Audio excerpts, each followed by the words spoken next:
بسم الله الرحمن الرحيم. أنا الطالبة آية عاطف أبو الخير، عضوة بأسرة الفراعنة بكلية الآداب جامعة المنوفية. تشرفت اليوم بحضور هذه الجدول التي ألقاها لنا الدكتور شوقي علام، وكان يوم ممتع، استفدنا كثيرا من هذه المحاضرة. وبالتالي فالتغيير المكان بين الاشخاص هو اساس.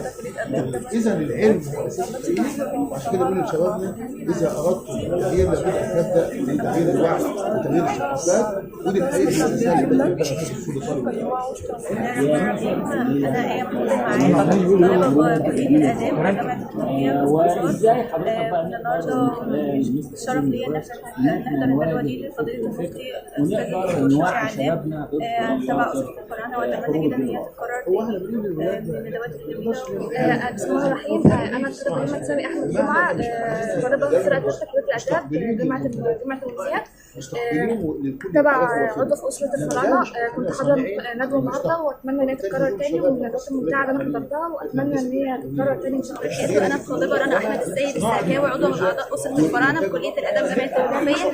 اتشرفت بوجودي هنا النهارده، واحب اشكر الدكتور شوقي علام على المحاضره الجميله دي، بجد استفدنا كتير قوي.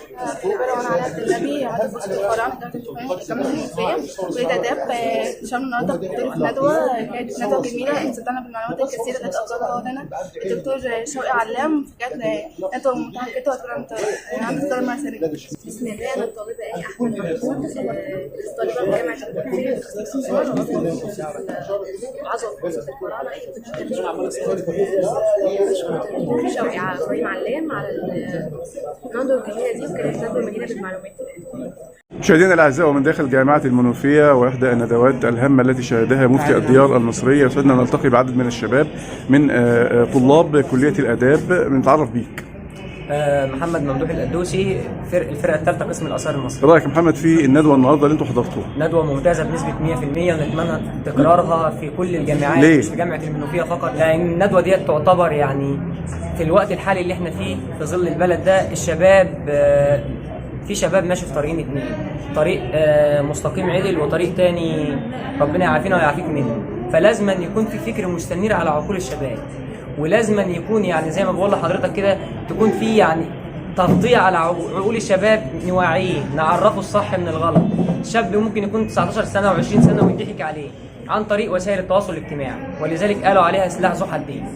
واحنا النهارده اسره الفراعنه بقسم الاثار المصريه بكليه الاداب جامعه المنوفيه مع فريق الاسره، التيم بتاعنا بتاع الاسره، كنا متواجدين النهارده من بدايه اليوم لنهايته، وقمنا بتنظيم الندوه.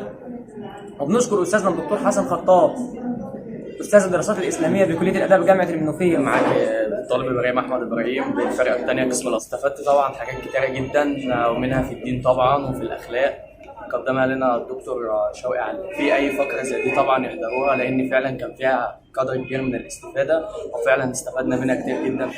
انا ندى فتحي محمد محمود، عضوه باسره الفراعنه.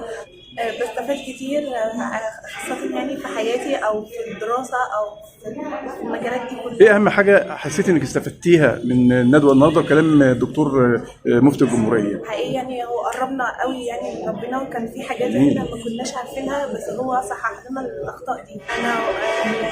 انا واعضاء الفراعنه كلنا بنتمنى ان الدورات يعني المؤتمرات دي تتعاد تاني، علشان يعني كتير من صحابنا ان هم يستفادوا.